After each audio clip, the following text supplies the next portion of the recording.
Selamat pagi buat anak-anak ibu dimanapun berada. Pada pagi hari ini kita akan kembali kepada topik garam yang terhidrolisis. Nah, kemarin kita sudah pelajari tentang reaksi asam tambah basa yang menghasilkan garam tambah air. Nah, jadi garam yang diperoleh di situ bisa terbagi atas beberapa jenis. Nah, kalau kalian lihat di sini bahwa jenis-jenis garam itu, yang pertama yaitu apabila garam yang berasal dari asam kuat dan basa kuat. Ini kedua-duanya bersifat kuat, baik asamnya maupun basanya. Nah, kemudian kalau ibu ambil contoh dari reaksi antara asam kuat dan basa kuat ini, yaitu yang pertama garam natrium klorida, di mana garam natrium klorida ini berasal dari basa kuat, yaitu di mana basanya adalah natrium hidroksida atau yang dikatakan NaOH, dan asamnya yaitu asam klorida, yaitu asam kuat. Nah, jadi antara kation dan anion dari asam inilah yang membentuk garam natrium klorida ini. Nah, kemudian yang kedua yaitu garam yang berasal dari asam kuat dan basa lemah, yaitu garam kalium sulfat, di mana garam kalium sulfat ini berasal dari basanya itu yaitu basa kalium hidroksida atau yang dikatakan KOH, dan asam kuatnya yaitu asam sulfat. Nah, ini maka kation dari basa tersebut, kation dari basa ini akan bergabung dengan anion dari asamnya. Maka itulah yang membentuk kalium sulfat. Nah, jadi di sini garam yang terbentuk tadi dari asam kuat dan basa kuat ini tidak mengalami hidrolisis di dalam air atau tidak dapat bereaksi di dalam air.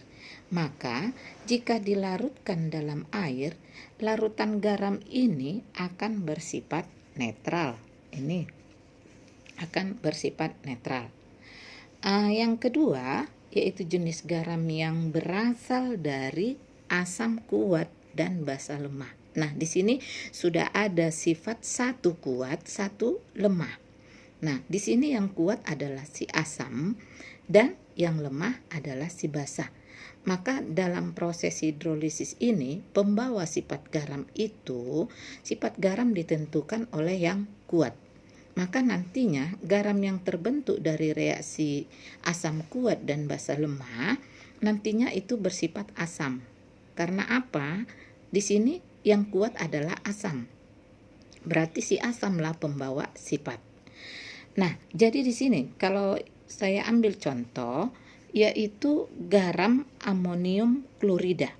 Nah, garam amonium klorida ini terbentuk dari basa lemah yaitu basa amonium hidroksida, dan asam kuatnya adalah asam klorida. Nah, ini amonium hidroksida dan asam kuatnya asam kuatnya adalah asam klorida. Ini basa lemah, amonium hidroksida. Maka kation ini ion positifnya adalah NH4+ dan ion negatif Cl-. Ini akan bergabung membentuk garam amonium klorida. Nah, contoh yang kedua yaitu garam besi sulfat. Garam besi sulfat ini terbentuk dari basa lemahnya yaitu besi 2 hidroksida. Nah, ini ditambah asam kuatnya yaitu asam sulfat. Nah, Jadi kalau kamu lihat di sini bahwa ini basa bervalensi 2 karena mengandung 2 ion OH- dan ini asam yang bervalensi 2 karena mengandung 2 ion H+. Maka gabungan dari kation besi 2 dengan ion SO4 2- itulah yang membentuk garam besi 2 sulfat.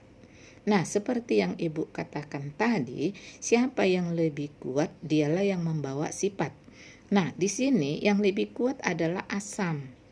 Maka kedua garam ini akan mengalami hidrolisis sebagian. Kenapa dikatakan hidrolisis sebagian? Karena yang terhidrolisis hanyalah kationnya. Nih, kationnya itu NH4+ dan Fe2+. Karena ini berasal dari basa lemah. Jadi setiap kation atau anion yang berasal dari yang lemah, maka itulah yang terhidrolisis di dalam air. Sedangkan ion yang berasal dari yang kuat, ini tidak terhidrolisis di dalam air. Maka dikatakan jika salah satu saja yang mengalami hidrolisis di dalam air, maka dikatakanlah hidrolisis sebagian atau yang dikatakan hidrolisis parsial. Maka jika garam ini dilarutkan di dalam air, maka akan bersifat asam. Nah, jadi dari sini kita ambil bahwa kalau kita ambil contohnya tadi, nah, NH4OH. Nih. Jadi kalau kita ionkan, ini akan membentuk NH4+ tambah OH-. Ini. Nah, lalu HCl. Kalau kita ionkan, maka membentuk H+ tambah Cl-. Maka yang membentuk garam kan ini. Nih, yaitu kationnya dan anionnya. Maka inilah yang membentuk garam, yaitu NH4+ tambah Cl- yang membentuk NH4Cl. Nah, ini dia. Jadi yang berasal dari yang lemah, ini kan tadi basanya basa lemah. Maka kationnya inilah yang terhidrolisis. Kalau kita buat peristiwa hidrolisisnya, yaitu NH4+ terhidrolisis di dalam air membentuk NH4OH ditambah H+. Nih. Maka kenapa garamnya bersifat asam tadi? Ini tadi saya bilang bersifat asam. Karena ada mengandung ion H+ tadi. Nih. Ini ion H+. Ini yang menunjukkan garam tersebut bersifat asam. Nah, kemudian kalau kita lihat lagi yang ketiga, jenis yang ketiga, yaitu garam yang berasal dari asam lemah tambah basa kuat. Nah, di sini kamu harus sudah bisa mengambil bahwa garam ini bersifat apa nantinya. Nah, tadi Ibu bilang bahwa yang kuat pembawa sifat. Maka di sini basalah pembawa sifat karena dia yang bersifat lebih kuat daripada asam. Nah, sekarang kita lihat contohnya bahwa natrium asetat CH3COONa. Ini kalau kita buat dari mana garam ini berasal, yaitu asamnya itu kan si CH3COOH atau yang dikatakan asam asetat, dan basanya adalah basa natrium hidroksida. Nah, jadi kalau kamu lihat bahwa asam asetat ini tergolong asam lemah, natrium hidroksida tergolong basa kuat. Maka nantinya yang terhidrolisis di dalam air adalah kation yang berasal dari asam lemah atau ion positifnya. Karena dari yang lemah lah yang terhidrolisis. Siapa yang lemah, dialah yang terhidrolisis. Nah, kemudian garam kedua yaitu natrium sianida. Natrium sianida ini berasal dari basa kuat yaitu natrium hidroksida dan asam lemahnya itu asam sianida. Nah, ini. Jadi siapa yang lemah? Yaitu asam. Maka nanti ini kan asam sianida terionisasi seperti ini, H+ tambah Cn- ion sianida. Maka ion sianida inilah nanti yang terionisasi, yang terhidrolisis di dalam air. Nah, jadi kalau kita lihat di sini bahwa proses hidrolisis si Cn- tadi yaitu Cn- terhidrolisis di dalam air, maka membentuk HCN ditambah OH-. Nah, dengan adanya OH- ini yang menunjukkan garam ini bersifat basah. Inilah dia sifatnya, basah. Nah, kenapa? Karena yang terhidrolisis adalah anion dari asam lemah tadi. Nih asam lemah.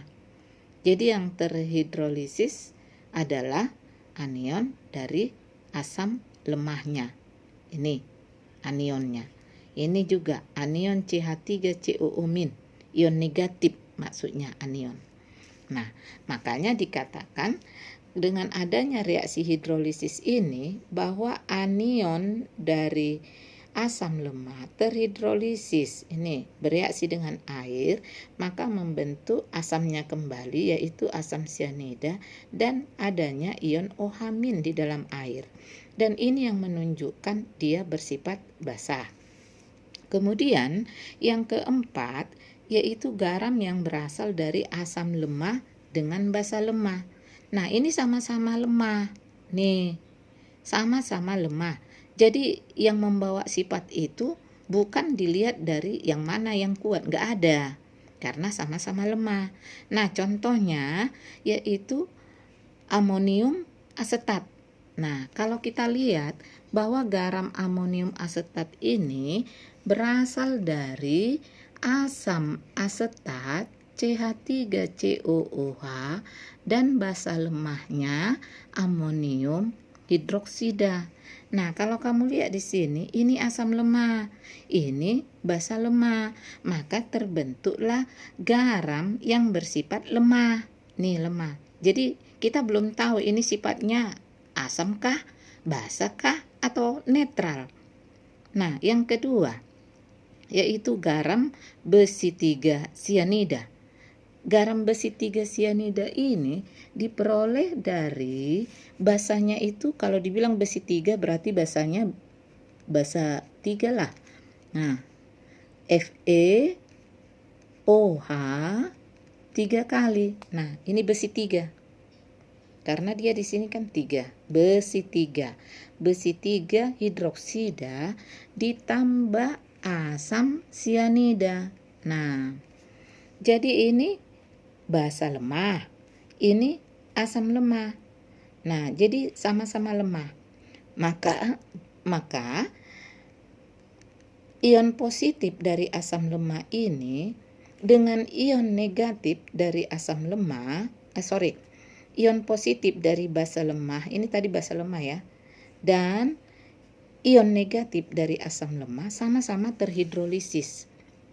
Nah, jadi kalau kita lihat contohnya bahwa kalau kamu ionkan kembali, kita ambil bahwa FeCN3 yang terionisasi membentuk Fe3+ ditambah 3Cn nih. Ini seperti ini ya. Nih. Ditambah 3 Cn-. Nah, Ini kan tadi berasal dari basa lemah. Ini dari asam lemah.